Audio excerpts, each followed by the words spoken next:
Good morning, Thailand. My name is Alex, and I have some news updates from around Thailand for you today, this Thursday, October 3rd. Now, today we'll be talking about the future of sex work in Thailand, the government's struggle to stabilize the Thai Baht, and a little later we've got some modern missile and some World War II bomb news coming out of the Far East. Unfortunately, today our first story deals with the tragic bus accident that happened in Thailand.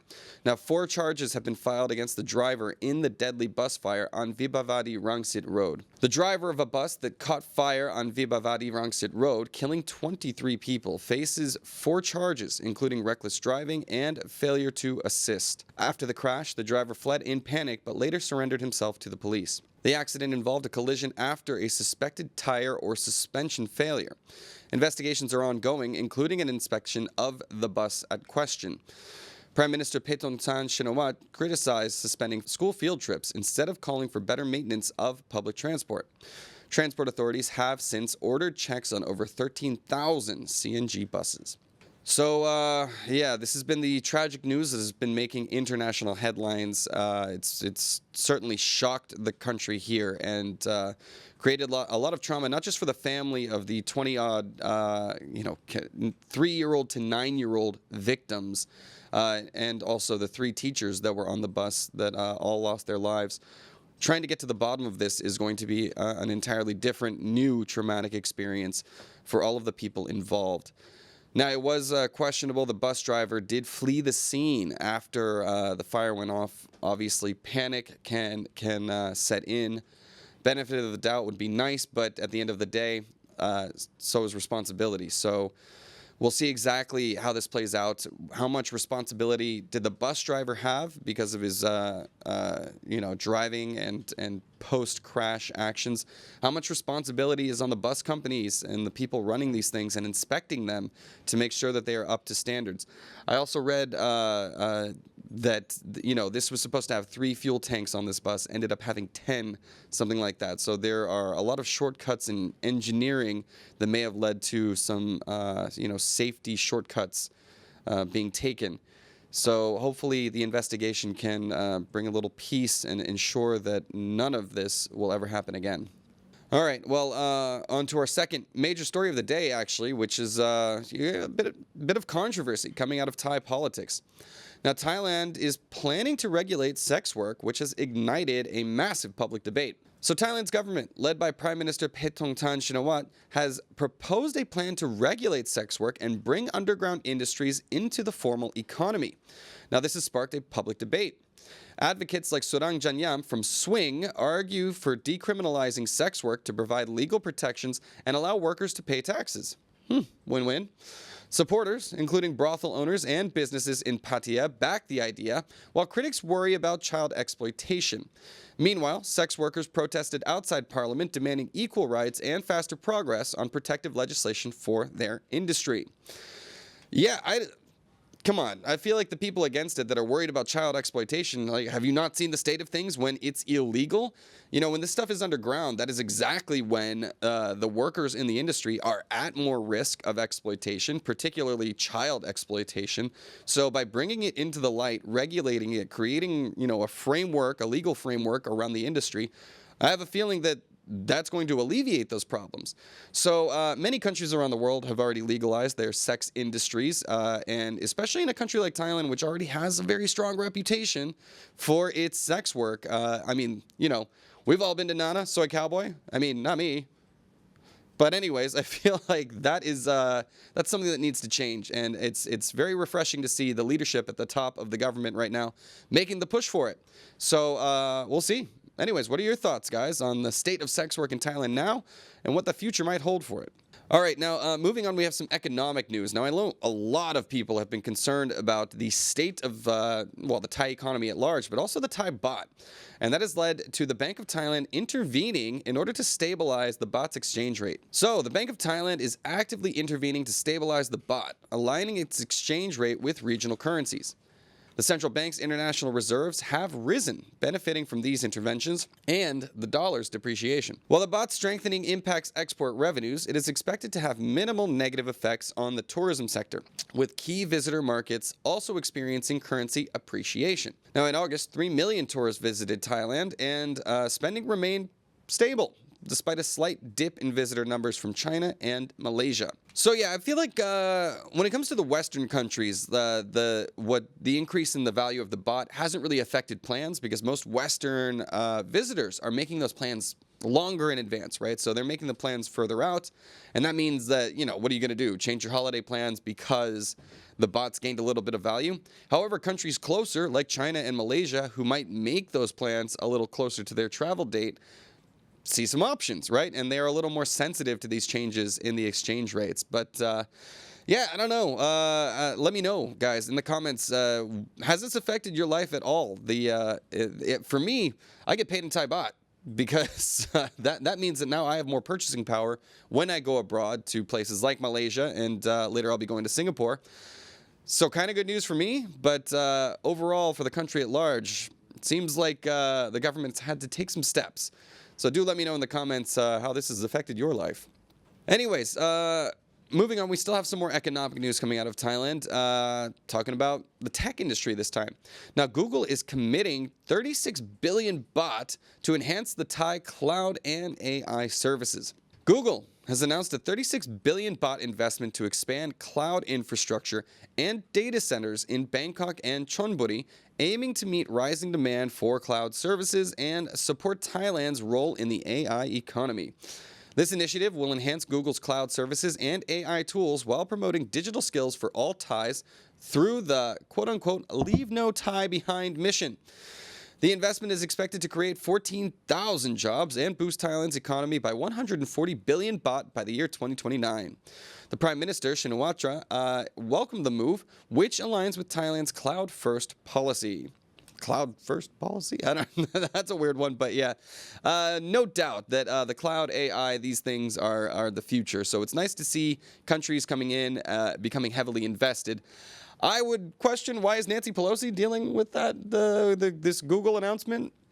Isn't she supposed to be a publicly paid politician? See, in America, we've legalized all of our graft and corruption. Anyways, sure, she's heavily invested in their stock, but at the end of the day, this is coming in, bringing a lot of money to the Thai economy, and creating jobs. And I guess that's the name of the game. But for how long? How long until these kinds of jobs are going to be replaced by the AI that they're working on themselves? Let me know your thoughts in the comments. Anyways, moving on to our next story, some movie news for people. Anybody use AIS here in Thailand? I'm an AIS user, so this is interesting news for me. AIS is launching a 5G movie package for young movie lovers at 299 baht per month. Now, AIS has launched the AIS Zeed 5G movie lover package for youths aged 7 to 24, guess I'm not included, offering a free cinema ticket per month, a second ticket for 50 baht, and 10 gigabytes of high-speed 5G internet for streaming content on platforms like View, WeTV, iQIYI, and AIS Play. Priced at 299 baht per month, this package aims to enhance the digital entertainment experience for young customers. The collaboration with major Cineplex and leading streaming platforms emphasizes AIS's commitment to catering to the lifestyle of teens through seamless access to movies and digital content. Hello, fellow kids. Can I get in on this? Can I lie on my passport? What's going on? Seems like a good deal, right? 300 baht a month comes with a movie ticket, discounted second movie ticket, and access to a whole slew of digital content across their streaming platforms. So if you are in that age range, we do have some Gen Z watchers over here. Keep an eye out. I think that's probably a good deal for you, and keeps your entertainment costs down. I know none of you are out there pirating, are you? No. Getting away with it without consequence here in the land of smiles? Come on, pay for your entertainment. This is too cheap to pass up. I say go for it. Let's see. Elliot's sad. He's a lowly true user. Ugh, nasty. Just kidding. That's my home internet. I don't know. I hedge my bets. My mobile is AIS. My home internet is True. I'm probably losing out on money by not bundling that, but I don't know. Who cares? All right, moving on to our next story, we got some food news coming out of Thailand. Also Asia in general. Now, Thailand has ranked 3rd in Asia for food-loving tourists. Agree, disagree. Thailand ranked 3rd in Asia's top foodie destinations, according to a Goda's survey of over 4,000 users. South Korea topped the list, followed by Taiwan, yum, with Thailand securing its spot for dishes like pad thai, cliche, which is popular among tourists unfamiliar with spicy food. Other Thai culinary highlights include khao soi in the north and kanom jin in the south.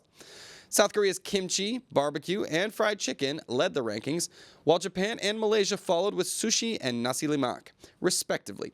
Thailand also emerged as the top destination for South Korean food lovers. So everybody's favorite food place, their favorite food place, is over here. Yeah, thoughts? I don't know. Like, I'm inclined to agree. I don't know. I wouldn't put South Korea above Thailand, but man, I just got back from Taiwan and oh my God.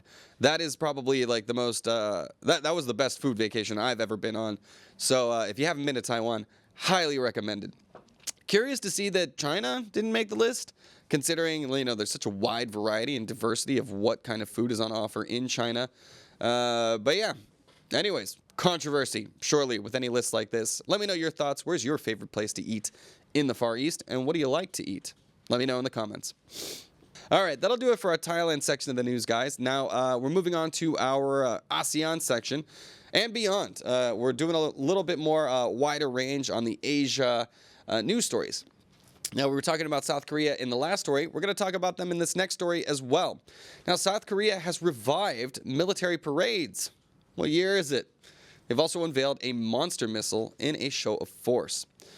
South Korea held its revived annual military parade, showcasing the powerful Hyunmoo-5 monster missile and a U.S. B-1B bomber flypast. The parade featured 5,300 troops, military equipment, and aircraft, marking a show of force aimed at deterring North Korean threats. President Yoon Suk-yeol emphasized the country's peace through strength approach, warning Pyongyang of a decisive response if nuclear weapons are used. I would imagine. The Hyunmoo-5, capable of penetrating bunkers and exceeding a 5,000-kilometer range, was the parade's highlight. Critics questioned the cost, while officials defended the event as boosting morale and deterring threats. I don't know. Not a big fan of the old military parades. These kinds of shows of force are typically reserved for, you know, your Russias, your North Koreas. At the same time, maybe they're speaking in a language that really only North Koreans will understand, right? Other attempts at negotiation and diplomacy have failed for like 60 years. So maybe a new approach is warranted. Now, South Korea has been the victim of North Korean trash balloons. Like, they've been floating down. Like, it's basically biological warfare. It's pretty disgusting. Yeah, you can understand why South Korea is always on edge a little bit, at least politically. But what are your thoughts? Is this a good move that South Korea has revived the old military parade as a show of force? And are they spending their money wisely rather than, relying on their alliances with, say, America and other people in the region, or, spending all of that money on their own military? They have a ton of everybody's required to do some military service in South Korea. So they should be ready if stuff ever goes down, but hopefully it never comes to that. Is this deterrent acting as such, or is it going to escalate things? Let me know what you guys think. All right, let's move on for our next story, which we got an explosive one coming out of Japan. An unexploded World War II bomb detonated at a Japanese airport, halting flights. So an unexploded 500-pound U.S. bomb from World War II exploded at the Miyazaki airport in Japan, creating a large crater in a taxiway and leading to the cancellation of over 80 flights. Fortunately, no injuries were reported. The explosion occurred early Wednesday with no aircraft nearby, thank God. Authorities confirmed the bomb was from the war and are investigating what triggered the destination. Miyazaki Airport, originally built as a military flight training field, has a history of unexploded ordnance from the war being found. The airport aims to resume operations on Thursday. Well, that's scary. It's on a taxiway, so at any given moment, a plane could have been right over that thing as it went off. Weird that it went undetected because it didn't look like it was that deep. Just like a quick little metal detector should have been able to find that. But yeah, over 2,000 unexploded ordnances have been found in Japan in like recent years. So, boy, did the U.S. pepper that place so much that we're still now finding unexploded ordnances. Fortunately, nobody was hurt in this one, but new fear unlocked. Be careful if you're flying to some of the regional airports in Japan. What am I talking about? Be careful. What are you going to do about it? You'll be fine, I imagine. But yes, hopefully this news story prompts the government to do more investigation and unearth more of these bombs before, we have to deal with it in this kind of way. All right, a little bit of tech news out of Malaysia. Not the most interesting story, but Malaysian stories have been blowing up on our ASEAN program, so I want to keep up to date on what's going on over there. Now, Oracle is investing $6.5 billion to set up cloud facilities in Malaysia. It's not just Thailand. Oracle plans to invest $6.5 billion to establish its first public cloud region in Malaysia, marking one of the largest tech investments in the country. This investment follows major digital investments by other global tech giants like Microsoft, Amazon, and Google in Southeast Asia, driven by the rising demand for cloud services and AI. Oracle's new cloud region will help Malaysian organizations modernize, migrate workloads, and innovate with AI and data analytics. It will also support key sectors, including government and financial institutions, enabling them to access local cloud services. Yeah. All right. What do you think? This is tons of money coming in, and you got to wonder why. What's with the focus on Southeast Asia lately?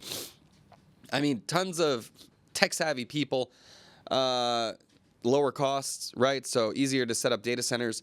Don't have to deal with China's, all the baggage that comes with setting up businesses and facilities in China. Easier to work with governments. It all makes sense. So, yeah, the future of tech looks bright here in Southeast Asia. All right.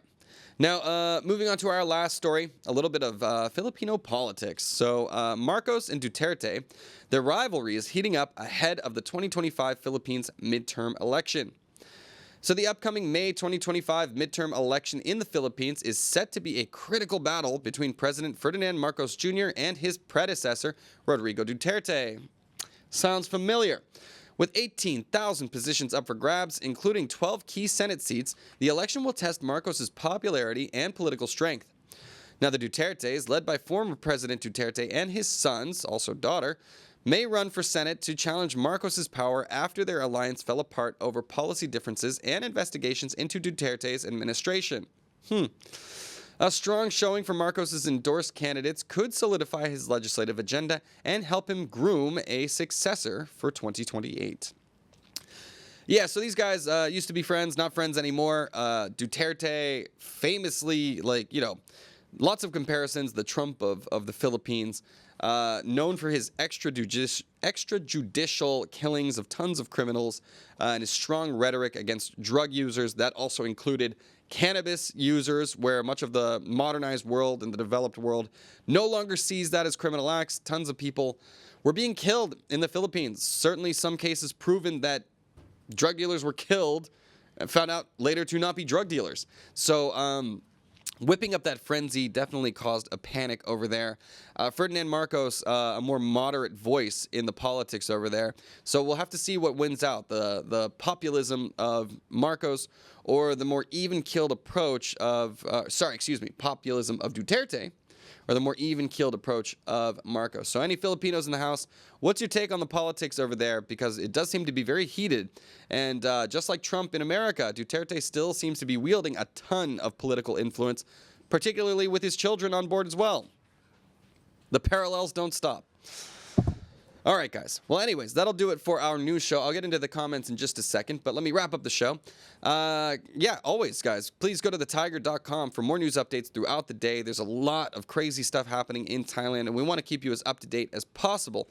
Also, continue the conversation, guys. So some of you guys here in the live chat coming in every day, love having you here. Love to see you on ASEANnow.com as well. Signing up, it's free, it's easy, and you can see all sorts of fun insights into Thai life, greater ASEAN life, and find some fun things to do here in the Land of Smiles.